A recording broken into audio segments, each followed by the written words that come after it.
नमस्कार, मी सीए रोहन रमाकांत पिंगळे. माझ्या सीए रोहन पिंगळे या यूट्यूब चॅनलवर आपल्या सर्वांचं मनपूर्वक स्वागत. Mission digital Bharat video series भाग 8 सुरुवात करूया. आपण बऱ्याच दिवसांनी भेटतोय, कारण का मला विषय जो मी घेतो त्याच्यावर पूर्ण तयारी आणि तो तुमच्यापर्यंत चांगला पोहोचला पाहिजे यासाठी वेळ हा लागतोच. त्यामुळे आणि मिशन डिजिटल भारत जसं कोणी हा पहिल्यांदा बघत असेल तर मी पहिले एक्सप्लेन करतो की काय आहे mission digital Bharat. Mission digital Bharat, आता हे डिजिटल म्हणजे आपलं डिजिटायझेशन नाही, टेक्निकल नाही. डिजिटल मधला डी म्हणजे डोळस असं व्यक्तिमत्व, म्हणजेच पूर्ण कार्यकारणभाव जाणून घेऊन त्याप्रमाणे दृष्टिकोन ठेवणारा असं व्यक्तित्व. आय म्हणजेच इन्स्पिरेशनल, प्रेरणादायी, प्रेरणा घेणारा आणि प्रेरणा देणारा असं व्यक्तिमत्व. त्याच्यानंतर जी म्हणजेच गतिशील, डायनामिक पर्सनॅलिटी, डायनामिक असं व्यक्तिमत्व, म्हणजेच एकाच वेळी 3 ते 4 गोष्टी व्यवस्थितरित्या पूर्ण करणारं असं व्यक्तिमत्व. त्याच्यानंतर पुन्हा एकदा आय, इंटेलिजंट, हुशार असं व्यक्तिमत्व, अति हुशार नव्हे. त्याच्यानंतर टी म्हणजेच तपस्वी, तेजस्वी आणि तडफदार. तपस्वी या कारणाने की एकदा एखादी गोष्ट सुरुवात केल्यावरती पूर्ण करण्याचा, म्हणजेच असा तप करणारं व्यक्तिमत्व, की ती पूर्ण गोष्ट झाल्याशिवाय थांबायचं नाही असं.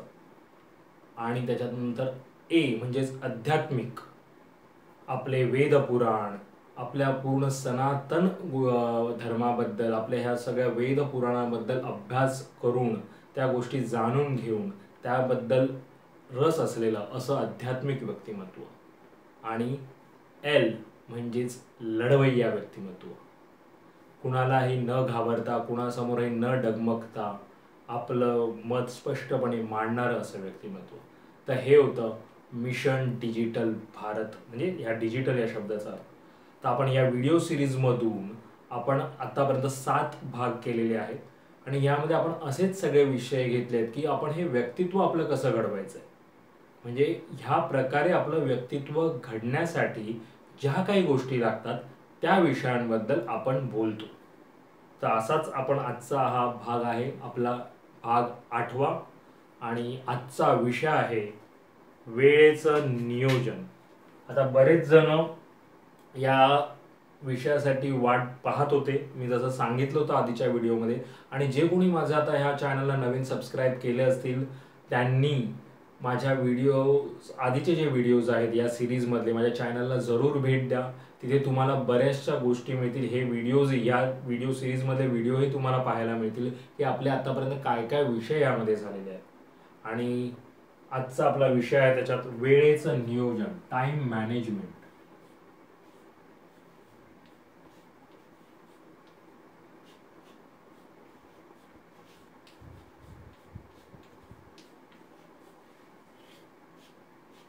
वेळेचं नियोजन.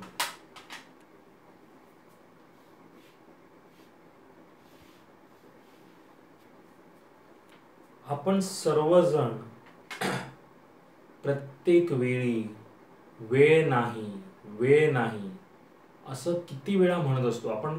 पहिलं आपलं कारण असतं काही गोष्ट न करण्यासाठी म्हणा, किंवा काही आपल्याला जमत नाहीये तर आपलं पहिलं असतं की वेळ नाही. मला एखादी गोष्ट करायची आहे, मला आवड आहे, तर का आवड मिळत नाही, तर मला वेळ नाही. मला स्ट्रेस का होतोय, तणाव का होतोय, तर मला वेळ नाही आहे, त्याच्यामुळे माझी कामं वेळेवर पूर्ण होत नाही आहेत आणि म्हणून मला स्ट्रेस होतोय. म्हणजे तुम्ही जर बघितलं तर आपल्या जगण्याचा जो भाग आहे, खरं पाहिलं तर वेळ हे आपल्यापासून वेगळं नाहीच आहे. टाइम जो आहे हा आपल्यापासून वेगळा नाही आहे, ते आपलं आयुष्यच आहे. तरी सुद्धा आपण किती वेळा म्हणतो की वेळ नाही, वेळ नाही. तर वेळ नाही तर आपण मग आयुष्य का जगतोय? आपण जगायला तरी काय पाहिजे मग? म्हणजे आपण जे जगतोय जीवन, हा वेळ तर आहे.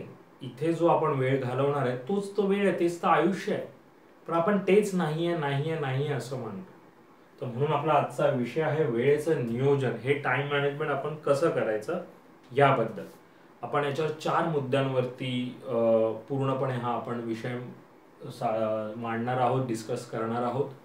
तर पहिला याच्यातला आपण पॉइंट बघणार आहोत, वेळेचं नियोजन न केल्यामुळे आपण काय अनुभवत असतो. वेळेचं, आणि मी जे माझे कोणी व्हिडिओ पाहत असेल सगळ्यांना माहीत असेल, मी नेहमी सांगतो त्याप्रमाणे आताही सांगतोय, व्हिडिओ सुरू झालेला आहे, आपण डिस्कस करतोय, शांतपणे व्हिडिओ पहा, नोट्स काढायचे आहेत तुम्हाला, 1 पेज समरी बनवायची आहे. इथे सगळे पॉइंटर्स असणार, हे 1 पेज समरी सारखं आहे. हे तुम्ही तुमच्या शब्दामध्येही तुम्ही लिहू शकता किंवा हेही तुम्ही नोट डाऊन करायचं आहे, जेणेकरून तुम्हाला एकदा विषय संपल्यानंतर तुमच्या हातामध्ये 1 पेज समरी राहते. मी साधारण आता तुम्हाला दाखवते कशी असते 1 पेज समरी. तर हे असं 1 पेज समरी असायला पाहिजे, जेणेकरून आपल्याला तो विषय नंतर तुम्ही कायमचा तुमच्या लक्षात राहील, तुम्ही त्याच्यावरती कृती करू शकाल. वेळेचं, तर आपण बोलूया आपल्या विषयाकडे. वेळेचं नियोजन न केल्यामुळे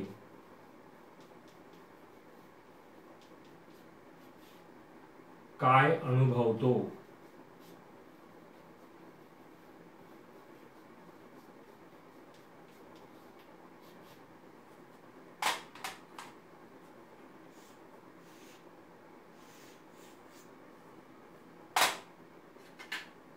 आता बऱ्याच जणांना माहिती आहे, सगळ्यात महत्त्वाचं म्हणजे वेळेचं नियोजन नसल्यामुळे, टाइम मॅनेजमेंट आपल्याकडे नसल्यामुळे सगळ्यात पहिलं काय असेल तर आपण तणाव, जो स्ट्रेस शब्द जो वापरतो, हा सगळा एवढा कॉमन झालेला आहे, आपल्या आयुष्याचा अविभाज्य भाग झालेला आहे. स्ट्रेस, आजकाल 5 ते 10 वर्षाची मुलंही म्हणतात आम्हाला स्ट्रेस आहे, आम्हाला तणाव आहे, म्हणजे एवढा तो कॉमन झालाय. तर सर्वात प्रथम आपण काय अनुभवतो तर तणाव,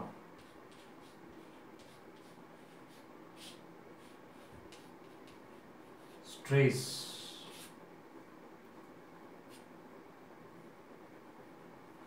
त्याच्यानंतर अजून दुसरं आपण काय अनुभवतो जे वेळेचं नियोजन न केल्यामुळे, तर आपली स्वतःवरती चिडचिड होते,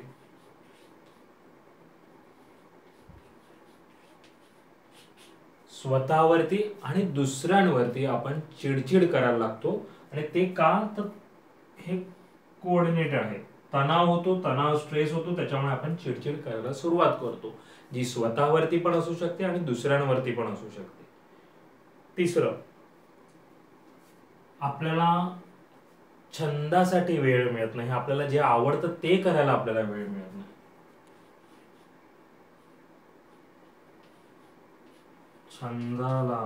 छंदासाठी वेळ मिळत नाही. बघा, वेळ म्हणजे आपलं आयुष्य म्हणजे खरं वेळ आहे, आणि तेच आपण इथे म्हणतो की ते आम्हाला मिळत नाही. किती विपर्यास आहे बघा, छंदाला वेळ मिळत नाही. पुढे, स्वतःसाठी, कुटुंबासाठी आपल्याला वेळ मिळत नाही.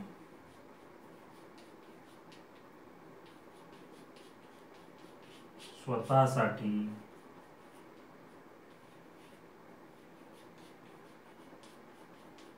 कुटुंबासाठी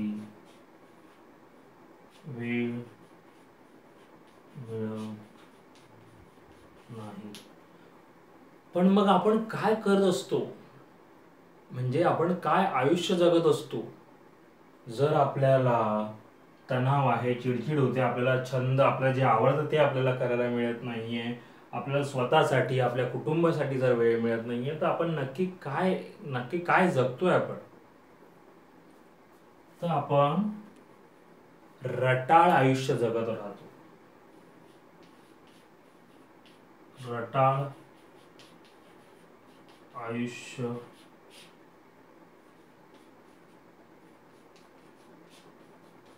जगत राहतो. आपली प्रगती होत नाही. प्रगती होत नाही. आपण आहे तिथेच राहतो. तर वेळेचं नियोजन न केल्यामुळे आपण काय काय अनुभवतो, तर या सर्व गोष्टी. सगळ्यात प्रथम तणाव, स्ट्रेस, चिडचिड स्वतःवरती, दुसऱ्यांवरती, छंदाला, आवडीला, ज्या गोष्टी आपल्याला आवडतात त्या गोष्टी करायला आपल्याला वेळ मिळत नाही, स्वतःसाठी, कुटुंबासाठी आपल्याला वेळ मिळत नाही.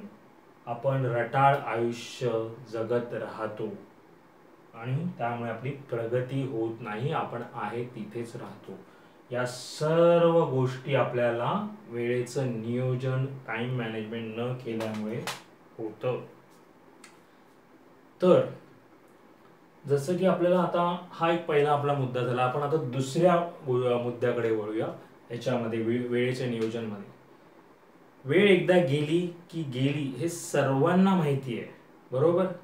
हे सगळ्यांना पाठ आहे. पण तरीही मग आपण असं का वागतो?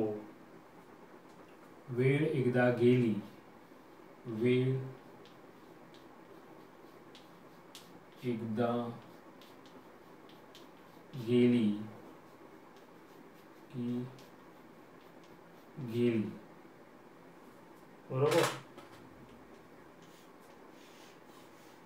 हे आपल्याला माहिती आहे, तरी आपण असं का वागतो? हे माहीत असूनही, हे माहीत असूनही आपण तसं का वागतो? म्हणजे आपण का वेळेचं नियोजन करू शकत नाही? का वागतो आपण तसं? तर ही कारण आपण जाणून घेऊया की आपण असं का वागतो. आपल्याला एवढं सगळं माहिती आहे की आपल्याला वेळेचं नियोजन करायचं आहे, वेळेचं आपल्याला व्यवस्थित नियोजन केल्यामुळे आपल्याला काय फायदे होऊ शकतात, पण तरीही आपण तसं वागत नाही. का? कारण पहिलं त्याच्यात करू करू असा आविर्भाव असणं. करू करू असा आविर्भाव असणं. ठीक आहे, करूया. आणि दुसरं, काय फरक पडतोय? चलने दे, जिंदगी जैसे चल रहा है, जसं आयुष्य जगतंय तसे ठीक आहे, बघूया. तणाव बिनाव आहे, ठीक आहे, ठीक आहे. ॲटिट्यूड बघू नंतर, ठीक आहे असा ॲटिट्यूड.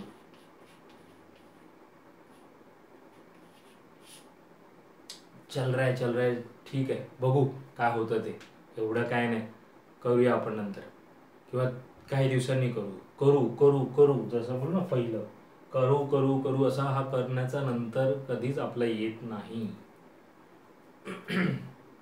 आपण खूप लाईटली घेतो गोष्टी. आपलं आयुष्य जे आहे ना, आपण खूप हलक्या प्रमाणे घेतो.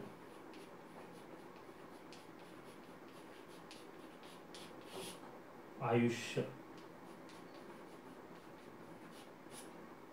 खूप लाईटलीच घेतो आपण आपलं आयुष्य. आपल्याला हे कळत नाही की आपल्याला आज माणसाचा जन्म मिळालाय, मानवाचा जन्म मिळालाय. जर आपण एवढं लक्षात घेतलं की का, बघा आजूबाजूचे जे प्राणी आहेत ते पण त्याच गोष्टी, मानव हा एक प्राणी आहे, ते जे गोष्टी करतात तेच आपणही करत असतो. पण काहीतरी फरक आहे ना, की आपल्याला माणसाचा जन्म मिळालाय, आपल्याकडे बुद्धी आहे. मग आपण त्या बुद्धीचा का उपयोग करत नाही? का आपण असं रटाळ आयुष्य जगत असतो? आणि का जगलं पाहिजे तसं? हे असे प्रश्न तुम्हाला पडले पाहिजे, आणि पडत असतील तर चांगलं आहे, आणि त्याची उत्तरं मग तुम्ही शोधली पाहिजे. तेव्हा तुम्हाला हे वेळेचं नियोजन तुमच्याकडून होईल. आणि सगळ्यात महत्वाचं याच्यामध्ये स्वयंशिस्तीचा अभाव.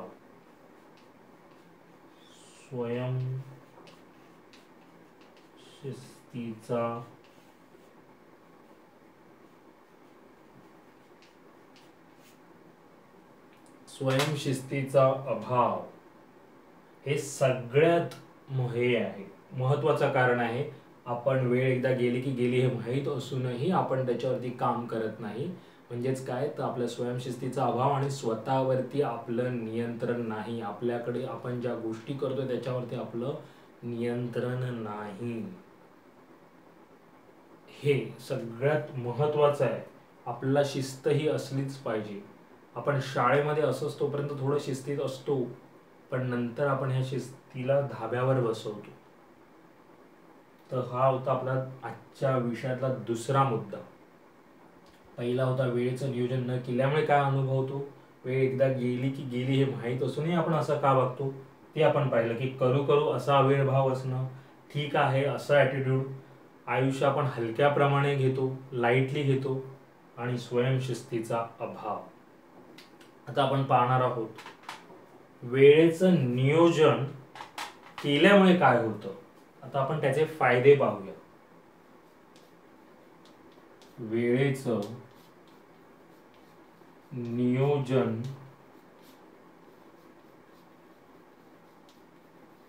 केल्यामुळे काय होतं.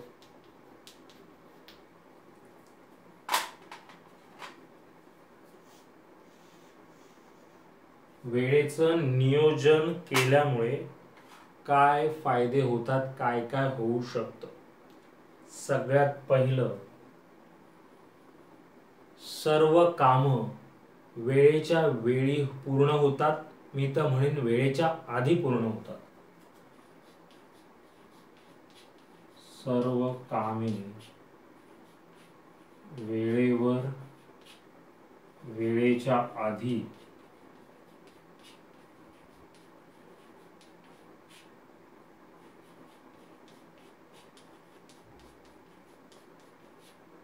पूर्ण होतात.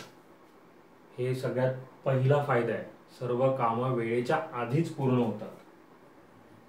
दुसरा फायदा,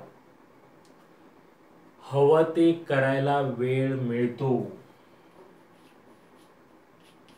हवं ते करायला वेळ मिळतो. म्हणजेच तुम्ही छंदासाठी तुमच्या वेळ देऊ शकता. हे सगळ्यात महत्वाचं आहे. आपल्याला माहिती असतं की आपल्याला कशात आवड आहे, आपण काय केल्यावर आपल्याला आवड म्हणजे आनंद मिळतो. आता एक म्हणू नका की मोबाईल घेऊन बसणं, त्याच्यावर गेम किंवा सोशल मीडियावरती असणं हा माझा छंद आहे. हा छंद नाही, हे व्यसन आहे, हे ॲडिक्शन आहे, हे समजून घ्या. तर तुम्हाला तेच आवडतं, ते व्यसन आहे. तुम्ही व्यसनाधीन आहात, ती तुमची आवड नाही. ठीक आहे. तर हवं ते करायला वेळ मिळतो. त्याच्यानंतर स्वतःसाठी कुटुंबासाठी वेळ देऊ शकतो आपण. स्वतःसाठी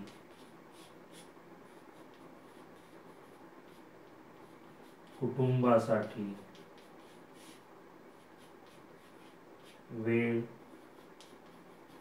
देऊ शकतो. स्वतःसाठी कुटुंबासाठी वेळ देऊ शकतो. आणि या सर्व गोष्टींमुळे तणाव दूर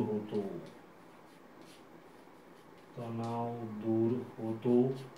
किंवा मी तर म्हणेन तणाव होतच नाही. स्ट्रेस विसरून जातो आपण. तणाव दूर होतो. आपण आनंदी जीवन जगू शकतो. आनंदी आयुष्य जगण्याचा मार्ग सुकर होतो. आनंदी आयुष्य जगण्याचा मार्ग सुकर होतो. आनंदी आयुष्य जगण्याचा मार्ग आपला सुकर होतो. प्रत्येक गोष्टीमध्ये आपली प्रगती होत राहते. प्रत्येक गोष्टीमध्ये प्रगती होते. प्रत्येक गोष्टीमध्ये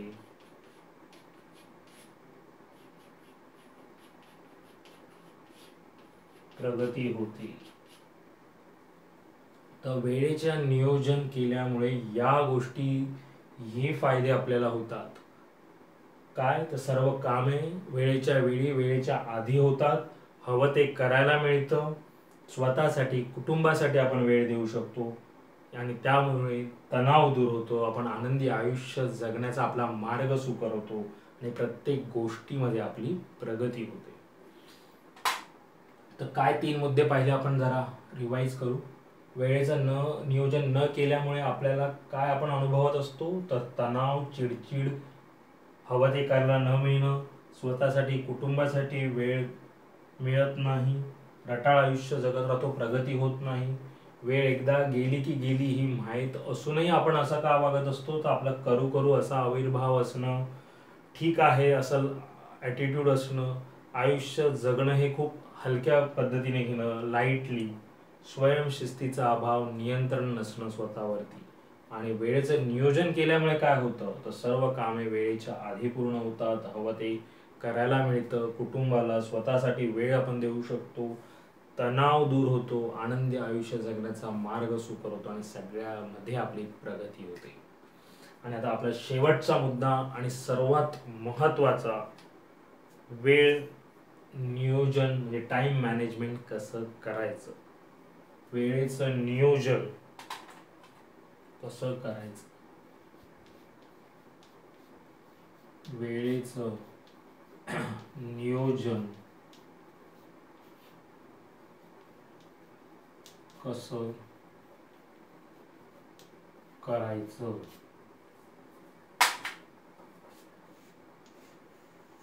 सगळ्यात महत्त्वाचं, इम्पॉर्टंट, कसं वेळेचं नियोजन करायचं. त्यात पहिला मुद्दा आहे, तुम्हाला झोप कमी करायची आहे.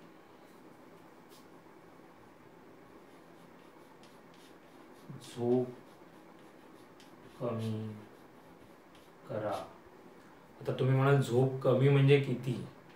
हे बघा, वयामानाप्रमाणे प्रत्येकाच्या झोपेचं हे प्रमाण वेगळं असतं, प्रत्येकाच्या कामाचं स्वरूप वेगळं असतं, त्याप्रमाणे वेगळं असतं. पण मी म्हणतोय की शरीराला, मेंदूला जेवढी झोप गरजेची आहे तेवढंच झोपा. फार फार तर 6 ते 7 तास झोप विदाऊट एनी डिस्टर्बन्स, म्हणजे क्वालिटी स्लीप आपण जी म्हणतो ती गरजेची आहे. तुम्ही रात्रीच्या झोपेमध्ये समजा जागत असाल, म्हणजे 1-2दा 3दा जाग होत असेल, तर ती झोप आपली क्वालिटी स्लीप नाही, ती क्वांटिटेटिव्ह स्लीप होऊन जाते त्याच्यामुळे. त्यामुळे तुम्ही असं बघायचं आहे की आपल्याला क्वालिटी स्लीप कशी लागेल, आणि जर ती तुमची विदाऊट एनी डिस्टर्बन्स 5 ते 6 तास तर तुमची असेल, ती नक्कीच इनफ आहे. फार फार तर तुमच्या कामाचं स्वरूप जर काही वेगळं असेल, फिजिकली जास्त हार्डवर्किंग असेल, तर थोडा जास्त आपल्याला शरीराला रिज्युनेट व्हायला वेळ लागतो. पण तसंच आहे मेंदूचंही काम, जर मेंदू जास्त थकला तर उलट जास्त, फिजिकलपेक्षा मी म्हणेन की मेंदू जास्त थकला तर आपल्याला जास्त झोपेची गरज असते. पण ठीक आहे, तुम्ही हे बघायचं की क्वालिटी स्लीप हवी आहे, उगाच लोळत बसायचं नाही अंथरुणावरती. संडे आता मी तर इतके वर्ष, गेल्या मला वाटतं 20 वर्षामध्ये मी रविवारचं सुद्धाही 7 नंतर कधी अंथरुणात मी झोपलेलो नाहीये. फार क्वचित असेल एखाद दिवस, त्यावेळी आपण कुठे बाहेर गेलो असेल आणि तिथे कुठे असेल, तरी तिथे आपण म्हणजे 7 नंतर मी कधी असं बघितलंच नाहीये मला की मी झोपलेलो आहे. त्यामुळे आपल्याला झोप कमी करायची आहे, सगळ्यात महत्त्वाचं वेळेच्या नियोजन. तुम्ही तुमची झोप कमी करा, तेव्हाच तुम्हाला तुमच्या पूर्ण 24 तास तर हे सगळ्यांना समान असतात. ते कसे वापरायचे यामधलं पहिलं आहे की तुमची झोप ही तेवढ्यापुरती तेवढी आणि क्वालिटी झोप आहे, जास्त उगाच घेणं गरजेचं नाही आणि ते चांगलंही नाही. त्याच्यानंतर दुसरं, वेळेच्या नियोजनाचं वाचन, त्यावरची पुस्तकं वाचा, त्यावरचे व्हिडिओ पहा, माहिती गोळा करा. वेळेचे नियोजनाचं वाचन, व्हिडिओ, काही लेख असतील तर ते, अशा यशस्वी माणसं त्यांचा दिनक्रम कसा आखतात हे पहा, हे समजून घ्या. आधी ही इन्फॉर्मेशन तयार करा तुमच्याकडे, ही माहिती गोळा झाली पाहिजे तुमच्याकडे. काय तर पहिलं ठीक आहे, झोप कमी करा, हे मी डायरेक्टली एक तुम्हाला उत्तर दिलं. त्याच्यामध्ये एक पहिला उपाय म्हणजे. त्याच्यानंतर आता पुढचं आपण काय की वेळेचं नियोजनाचं वाचन, व्हिडिओ पाहणं, त्याच्याबद्दल माहिती गोळा करणं, यशस्वी माणसं त्यांचा दिनक्रम कसा आखतात ते पाहणं. त्याच्यानंतर स्वतःचा एक आठवडा पूर्ण ट्रॅक करा. एक आठवडा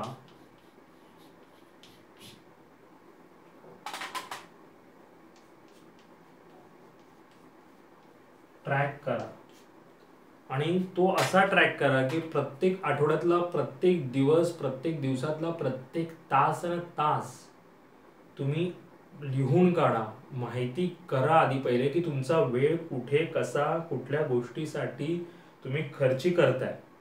मी आता खर्ची म्हणतोय कारण का तुम्हाला माहिती नाहीये की तुमचा वेळ तो वाया जातोय. त्याच्यानंतर तुम्ही ते अनालाइज करू शकता की तुम्ही जो वेळ खर्ची केला तो तुम्ही चांगल्या गोष्टीसाठी झाला की तो वेळ वाया गेला. हे समजण्यासाठी तुम्हाला हे ट्रॅक करायचं आहे आणि हे खूप महत्वाचं आहे. पाहिजे तर 1 नाही 15 दिवस ट्रॅक करा. मी तर म्हणेन 15 ते 20 दिवस ट्रॅक करा, पूर्णपणे समजून घ्या. कारण का एक आठवड्यामध्ये फक्त तुमचे वर्किंग डेज नाही, तुमचे सॅटर्डे संडे पण तुम्ही कसा घालवता, म्हणजे मग त्या 15 ते 20 दिवसात 2 संडे सॅटर्डे पण कव्हर होतील. तर ते तुम्हाला समजेल की कसा तुमचा दिवसातले प्रत्येक तास पण कसे जात आहेत. बारीक ते बारीक, लहानातली लहान गोष्ट पण समजून घ्या. तेव्हाच तुम्हाला कळेल की काय होतंय. कारण का त्याच्यावरून तुम्ही तुमचं नियोजन, तुमचा तो काय होईल, हे ट्रॅक केल्यामुळे लॉग तयार होईल, इन्फॉर्मेशन तयार होईल.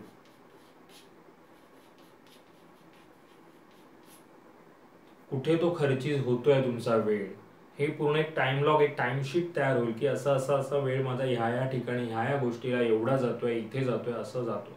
कामाच्या ठिकाणी, पर्सनल कामासाठी जे काही गोष्टी असतील ते, त्याच्यावरून तुम्हाला ते कळेल. आणि मग याच्यावरून हे समजून घेतल्यानंतर तुम्ही तुमच्या वेळेची पुनराखणी करायची.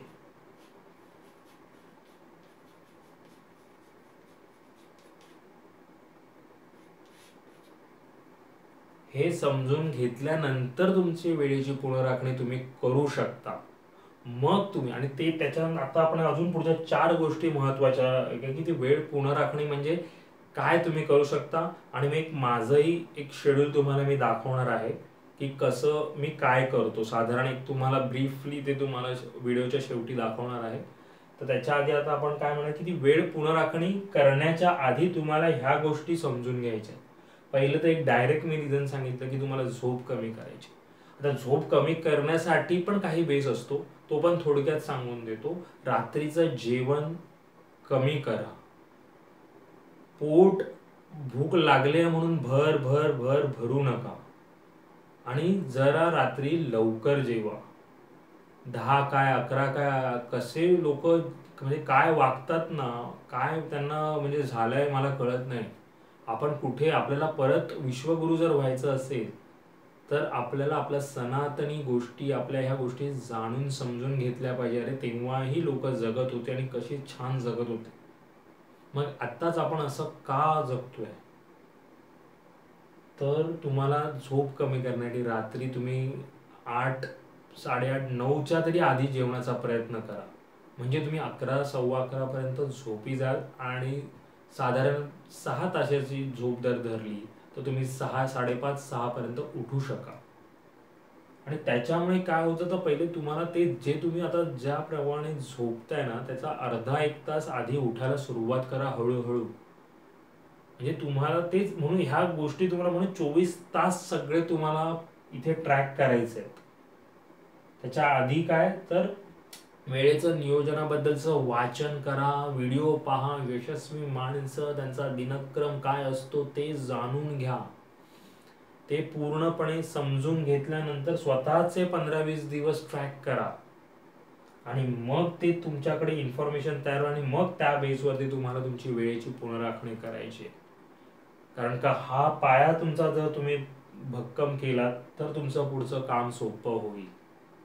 आणि ते फार आणि एक्झिक्युशन मी ते पण म्हणेन की तुम्ही प्लॅनही कराल शेड्यूल, कारण का बरेच जण प्लॅन करतात, छानपैकी प्लॅनर्स असतात, पण एक्झिक्युशनला कमी पडतो आपण. त्यामुळे ते सगळ्यात महत्त्वाचं आहे की जे आपण प्लॅन करणार, जे काही आपण म्हणतोय की हे करायचं आहे ते एक्झिक्यूट पण झालं पाहिजे. आणि जेव्हा ॲक्शन होणार, जेव्हा कृती होणार, तेव्हाच ह्या वेळेच्या नियोजनाचा फायदा तुम्हाला जाणवू शकेल. तोपर्यंत ते जे काही तुम्ही बनवले ते कागदावर किंवा मोबाईलमध्येच थांबेल. तर ह्या गोष्टी आणि वेळेची पुनराखणी करताना तुम्हाला अजून 4 गोष्टी समजून घ्या. त्या मी सांगतो की अशा कुठल्या 4 गोष्टी आपल्या आहेत. त्या 4 गोष्टी आहेत. त्याच्यातली पहिली गोष्ट आहे आणि त्या 4 ब्लॉक्समध्ये तुम्हाला तुमच्या गोष्टींचं बायफर्केशन करता आलं पाहिजे. म्हणजे ते 4 ब्लॉक्स तुम्हाला लक्षात ठेवायचे आहेत की येस, माझ्या ह्या ज्या गोष्टी आहेत, म्हणजे एक प्रायोरिटीज फॅक्टर म्हणा तुम्ही. त्याच्यातला पहिलं असेल, हे माहितीही असेल सर्वांना पण आपण करत नाहीये, पण ते करायला सुरुवात करा. म्हणून मी म्हणतोय सुरुवात करायला पाहिजे, कृती महत्वाची आहे. तर पहिला पार्ट त्याच्यात येतो महत्वाचं आणि तातडीचं, इम्पॉर्टंट अँड अर्जंट. महत्वाचं आणि तातडीचं, ह्या पहिल्या ब्लॉकमध्ये तुमच्या महत्वाचं आणि तातडीचं हा सगळ्यात फर्स्ट नंबरचा ब्लॉक झाला, first priorities. Important and urgent अशा गोष्टी तुमच्या इथे पहिले बसल्या पाहिजे आणि त्याला तुमची प्रायोरिटी असली पाहिजे. काय इम्पॉर्टंट आहे आणि काय अर्जंट आहे अशा गोष्टी. त्याच्यानंतर सेकंड आहे, सेकंड जी आहे ते महत्वाचं पण तातडीचं नाही. महत्वाचं पण तातडीचं नाही. म्हणजेच काय, तर इम्पॉर्टंट आहे पण अर्जंट नाहीये. एकच एक्झाम्पल देतो याच्यामध्ये. आपल्याला स्किल बेस्ड एज्युकेशन म्हणजे आपल्याला काही असं कोर्स करायचा आहे, शिकायचं, जेणेकरून आपली स्किल वाढेल, चांगलं काहीतरी आपल्याला त्याच्यातून नॉलेज मिळेल, अपग्रेड होऊ आपण. अशा गोष्टी त्या काय आहेत, ती इम्पॉर्टंट आहे. ते लर्निंग, ते एज्युकेशन इम्पॉर्टंट आहे, पण ते अर्जंट नसू शकतं. ते तेव्हाच झालं पाहिजे अशी गोष्ट नसते. But that is second important, कारण का त्याच्यामुळे तुम्ही अपग्रेड होणार असाल, तुमची एज्युकेशन लेवल एक सर्टनला वाढणार असेल, प्रोफेशनल स्किल वाढणार असेल, तर ती तुमची इम्पॉर्टंट झाली पण अर्जंट नाही झाली. म्हणून सेकंड प्रायोरिटी त्या गोष्टींना तुम्हाला द्यायची आहे तुमच्या आयुष्यामध्ये. पहिले तर ते आहेच इम्पॉर्टंट अँड अर्जंट.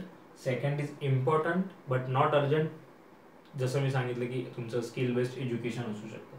तिसरी गोष्ट आपण जाणून घेऊया, महत्वाचं नाही पण तातडीचं. महत्वाचं नाही पण तातडीचं म्हणजे अर्जंट आहे, इम्पॉर्टंट नाही आहे पण अर्जंट आहे. इमिजिएटली आपल्याला तेव्हा येस और नो मध्ये आन्सर द्यायचा असं समजा, किंवा आपल्याला करावंच लागणार आहे ते, त्याशिवाय पर्यायच नाही. तर yes, that activity should be done. म्हणजे ते इम्पॉर्टंट नसतं पण त्यावेळी ते महत्त्वाचं आहे, काही अर्जन्सी येते, ती आपल्याला करणं भाग आहे. अशा गोष्टी तिथे, that is the third priority. आणि चौथी गोष्ट आहे ती आपण इथे लिहूया, महत्वाचं पण नाही तातडीचं पण नाही. महत्वाचं नाही तातडीचं नाही, ना इम्पॉर्टंट ना urgent. Fourth block which is not important not urgent. पण मी ते म्हणतो ते दुर्लक्षितच करायचं आहे, इग्नोर करायचं पूर्णपणे आपल्याला. इथे ज्या गोष्टी आहेत त्याला तुम्ही 1% महत्व दिलं तर मी सांगेन 1% मी शब्द वापरला, अदरवाईज तुम्हाला ते इग्नोरच करायचं. आणि याच्यात कोणती गोष्ट येऊ शकते, तुम्ही म्हणाल असं कसं, पण येस, मोबाईल आणि त्याच्यामधले गेम्स, सोशल मीडिया. मी मोबाईलचं असं म्हणत नाही की मोबाईल तर आपल्यासाठी महत्त्वाचा पार्ट आहे, पण त्याच्यावर आपण काय करतो त्या गोष्टीचा वापर आपण कसा करतो त्यावर डिपेंड आहे. म्हणून मोबाईलमधले गेम्स खेळणं, सोशल मीडियावरती ॲक्टिव्ह राहणं किती वेळ, तर तो ह्याच्यात मोडतात. त्या गोष्टी इथे मोडतात ज्या इम्पॉर्टंट पण नसतात, अर्जंट पण नसतात. पण काय होतं, त्याच गोष्टी आपण इथे घेऊन जातो, डायरेक्ट फर्स्टमध्ये घेऊन जातो त्याला आपण, की दॅट इज आपण असं समजतो की महत्त्वाचं पण आहे आणि अर्जंट पण आहे. काय वाजला मोबाईल, काय नोटिफिकेशन्स वाजले की आपण लगेच बघतो. असं होतं की जसं येस काहीतरी अर्जंट आहे, काहीतरी हे असेल. म्हणजे जी फोर्थ ब्लॉकमधली गोष्ट आहे तिला आपण प्राधान्य देतो, फर्स्टच्या रिलेटेड आपण प्राधान्य देतो. तर म्हणजे तुम्ही समजाल की आपण कुठे चुकतो आहे. म्हणजे चूक म्हणतोय कारण का हेच आपल्या चुका असतात आयुष्यामध्ये, आणि आपण म्हणत राहतो की आपण येस हे यशस्वी का झाले, आपण नाही होत आहे का, आपण आहे तिथेच काय. तर ह्या जगण्यामधल्या बारीक सारीक गोष्टी असतात ज्या आपल्याला माहिती असूनही आपण दुर्लक्षित करत असतो आपल्याच वागण्यामुळे. कारण का आपलं आपल्यावरती नियंत्रण नसतं, आपली स्वयंशिस्त नसते, स्वयंशिस्तीचा अभाव आपल्यामध्ये आहे. आणि यामुळे आपण वेळेचं नियोजन करू शकत नाही, वेळ मिळत नाही, असं आपण सारखं सारखं म्हणत असतो. खरं तर वेळेचं नियोजन हे आयुष्याचं नियोजन आहे. जर तुम्ही ते कराल, जसं मी तुम्हाला आधीही म्हटलं, आपलं आयुष्य म्हणजेच वेळ ना. वेळ आणि आयुष्य वेगळं कसं करू शकतो आणि काय, म्हणजे तेच म्हणून वेळेचं नियोजन हे आयुष्याचं नियोजन आहे. त्यामुळे नुसतं करू नका नियोजन, त्याच्यावर कृती करा, ॲक्शन करा. जोपर्यंत तुम्ही कृती करणार नाही तोपर्यंत त्याला काही एक उपयोग नाही. तर असा होता आपला आजचा विषय, वेळेचं नियोजन, टाइम मॅनेजमेंट. जसं की मी म्हटलं, माझ्या काही गोष्टी मी तुम्हाला शेअर करेन. आता मी कसं शेड्युलिंग एक करतो, आता तुम्ही जर बघत दिसत असेल तर इथे डेज आहेत, Monday, Tuesday, Wednesday, Thursday, Friday, Saturday, Sunday. आणि इथे टाइम फॅक्टर आहे, टाइम असेल सकाळी किती वाजतापासून फ्रॉम गेटिंग वर, आणि मग ॲक्टिव्हिटीज लिहिलेल्या आहेत बघा. आणि त्याच्यात लंच, सगळं सगळं हे एक पेज शेड्यूल बनवलेलं आहे. ह्याच्यामध्ये आठवड्याचं टाइम टू टाइम कधी काय करायचं, कुठल्या गोष्टी काय, आणि शिवाय हे आहे 1 पेज प्लॅन. त्याच्यानंतर तुम्हाला एक असंही दिसेल, इथे मंडे लिहिलेला आहे. मंडेच्या ॲक्टिव्हिटीज मी एक शॉर्ट्समध्ये लिहिलेल्या आहेत. मंडे आहे, ट्यूजडे आहे, वेनसडे आहे, डिटेलमध्ये अजून. म्हणजे जेणेकरून हे असे प्रकार, ह्या गोष्टी तुम्ही जोपर्यंत करत नाहीत तोपर्यंत तुम्हाला आउटपुट रिझल्ट मिळणार नाही. आणि कदाचित माझ्या काही जवळच्यांना माहिती असेल की त्यांना वाटत असेल की काही गोष्टी मी कशा करतो, कसं काय होत आहे. तर ठीक आहे, ह्याच गोष्टी आहेत की का जमतं, जमवून आपण, काय होतं की आपल्याला माहिती आहे 24 तास सगळ्यांना सारखे असतात. कारण प्रत्येकाच्या वरती हे बघा, प्रत्येकाला रिस्पॉन्सिबिलिटी, जबाबदाऱ्या ह्या प्रत्येकाकडे असतात. आपल्याला कसं असतं, दुरून डोंगर साजरं, म्हणजे येस याच्याकडे भरपूर वेळ आहे, याच्याकडे असं आहे म्हणून याला मिळतं, म्हणून ह्या गोष्टी हा करतो किंवा ही करते. तसं नाही आहे. तुम्ही तुमचे 24 तास दिवसातले कसे ते पूर्णपणे नियोजन, त्याच्यावरती तुमचं नियंत्रण कसं आहे, तुमच्या स्वतःच्या जगण्यावरती तुमचं नियंत्रण कसं आहे, तुमच्याकडे शिस्तपद्धती, जीवन पद्धती तुम्हीच ती करू शकता निर्माण, आणि तेव्हाच ते पॉसिबल होतं. कोणाकडे कमी जास्त काही नाही आहे, कोणाकडे काही कमी जास्त जबाबदाऱ्या नाही आहेत. सगळे आपण, प्रत्येकाकडे काही ना काहीतरी गोष्टी असतात. फक्त त्या गोष्टी कशा आपण हँडल करतो, आपण स्वतःला कसं हँडल करतो ते महत्वाचं आहे. आणि म्हणून ते जाणून घ्या, ते समजून घ्या. माझ्या मते तुम्हाला विषय पोहोचला असेल. तर वेळेच्या नियोजनाबद्दल आपण एवढं सगळं डिस्कस केलंय. ह्याच्यावर नक्की चिंतन करा, चांगलं व्यवस्थित विचारपूर्वक सुरुवात करा. पुन्हा भेटू एका नवीन विषयासोबत. मिशन डिजिटल या व्हिडिओ सिरीजमध्ये पुन्हा एकदा. तोपर्यंत नमस्कार.